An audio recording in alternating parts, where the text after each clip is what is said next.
Hey, thank you for clicking on the video. My name is Ramon, and on this video, I'm gonna show you the 3 easiest knots to tie for beginners.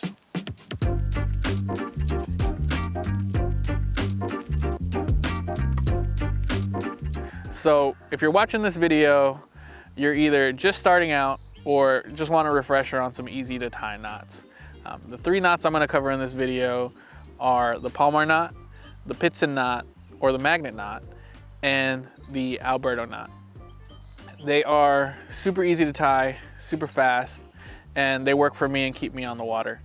I'm not a Boy Scout, so I didn't learn to tie knots young. I didn't get into fishing to learn to tie knots, but these were the easiest ones that work for me and make sure that I'm not wasting any time retying and make sure that I'm not breaking off on fish when I do get a bite. So the first knot I want to start with is the Palomar knot. And the Palomar knot is a very easy knot to tie and probably one of the fastest knots to tie. It's super strong and you can use it with any kind of line, braid, mono, fluoro. And you generally want to use it on bigger hooks.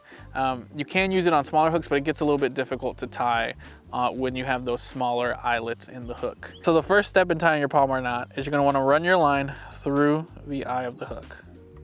You want to give yourself a good amount of tag end because you're going to take that line and run it right back and create a loop on one end. So now you're going to want to create a nice big loop. Here you have your tag end and your main line on one side, and on your other hand you have a nice loop. Feel free to use your dominant hand to hold your main line and your tag end. Whatever feels more comfortable for you.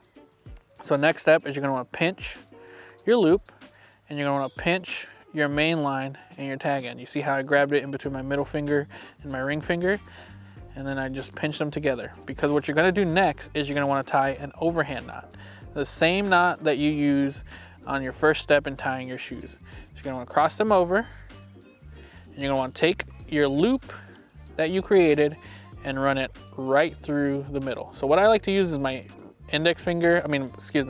my ring finger or my pinky finger and pull it through. And now you have your loop on one side and you're gonna wanna make that loop bigger, because your next step is you're gonna run your hook through the loop you just made.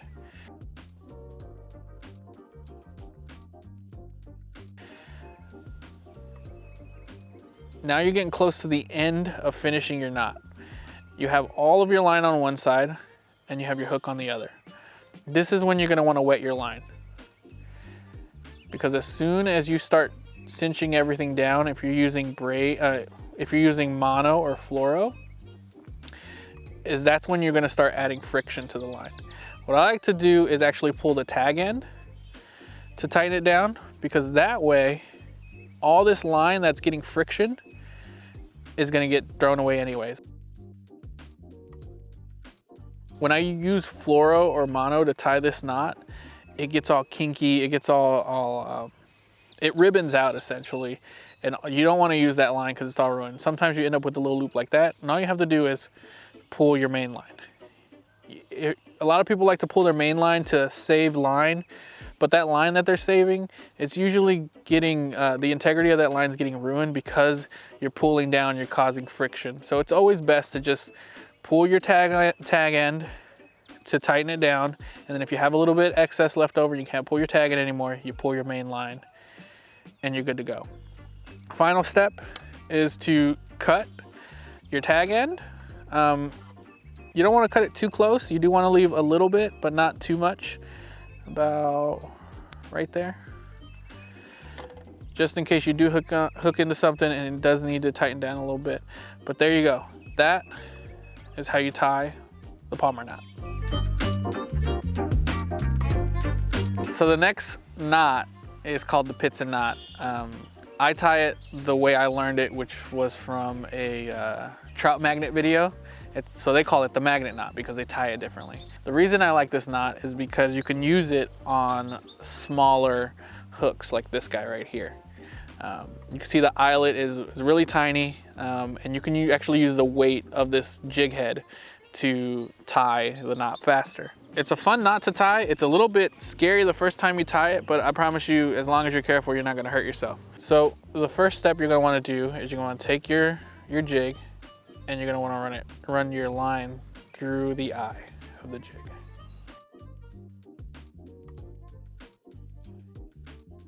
Now that you've run your line through the eye of the jig, you wanna give yourself a good amount of tag in. You got your line. In one hand, I made a gun here. See how I have the line coming up and out, lined up with my index finger, and then I have my tag end over here.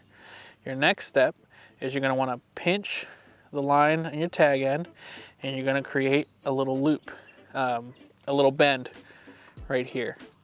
The next step is you're going to flip this jig 5 to 7 times over this line. 1, 2, 3, 4, 5, 6, and we'll go one more, 7.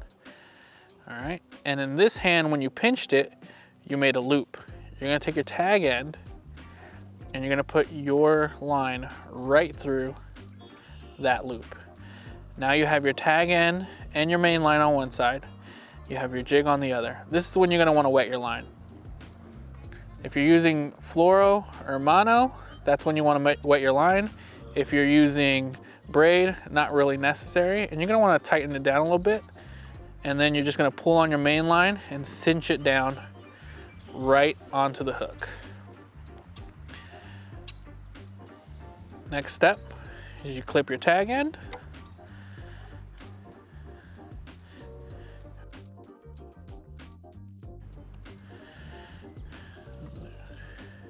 And there you go.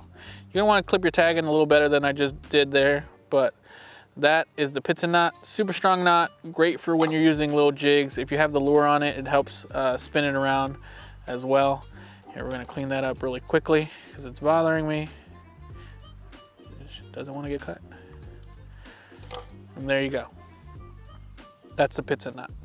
The cool thing about this knot is when you're fishing jigs like this, it'll sit vertical. So if you're fishing like a trout magnet, or this is a mule jig from Mule Fishing, if you're fishing their donkey tail or donkey tail juniors, as they're sinking, that bait is going to sit vertical, horizontal, and float down slowly. So it's gonna float down nicely and sit horizontal, so that bait is gonna have that action as it's falling down. All right, so the next knot is the Alberto knot, and I use this whenever I'm tying a leader to whether it's mono or braid. This is my joining knot. I like it because it's the easiest knot for me to tie. I don't have to tie 2 separate knots. It's just one knot that I'm tying. So the first thing you want to do is you want to create a nice little loop with your leader line. And like with the Pitzen knot, I'm going to hold it with the finger gun right here. You want to give yourself enough loop because you're going to hold it on the other side too. You're going to take your main line and you're going to run it through the loop that you just created. And again, I like to hold the line over here with the finger gun, put my pinky right here. And you want to give yourself enough tag end so that you can run the line about 5 to 9 times depending on the diameter of your line. Now, holding it like this gives me a lot of freedom to use this hand, let go if I need to, so I can readjust. But essentially what you're gonna do is you're gonna hold it here, you use your index and thumbs to hold the line going one way. So you're gonna go 1, 2, 3, 4, and last one, 5. So now I've gone this way 5 times. If you have thinner line, you'll want to do 7 to 9. If I'm using like anything below 6 pound test, mono or fluoro, I'll go 7 to 9.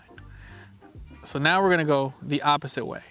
What I like to do now is I'll pinch it with my thumb and index to hold it in place, and then I'll use my ring and my middle finger to then guide the line. So 1, 2,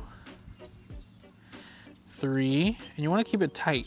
4, and then 5. You have 5 now. And you're gonna want to take the rest of your tag end and feed it right through the loop that you have here. Your next step is going to be to tighten this down. Now you're gonna wanna do it slowly, playing with the main line, playing with the tag end, to make sure that your line is not cinching on itself and overlapping on itself. So you can see here how I'm pulling it down, because if you do, you can end up with it bunching up on itself and not being neat. And then when you go to cast it, it starts to cause some problems. So here we're just gonna tighten the tag ends a little bit, right there, and right there. And right there is your Alberto knot. So you can see here how I like bunched up a little bit, and you can massage it out a little bit, see how that helps. But this should be a solid line, solid joining knot. You're not gonna have any slippage. Line's not gonna move on you, and you'll be able to cast this out. It's not gonna get hung up in your eyelets, as long as you do the next step. Very important. Trim your tag end. I've had a lot of Alberto knots that mess up on me, or not mess up on me. I've messed up a lot of Alberto knots by not trimming the tag end as best as I could. And when I would go to cast it out, the tag ends would get stuck on the guides of my fishing rod. And that's it. That's the Alberto knot. Thank you guys for watching the video. Hope you guys learned some knots that you can use on the water that'll keep you fishing, less time tying some complicated knots. If you have someone who you're constantly tying knots for, send this video to them so they can learn how to tie their own knots. And if you like the video, please give it a thumbs up, and I'll see you guys on the next one.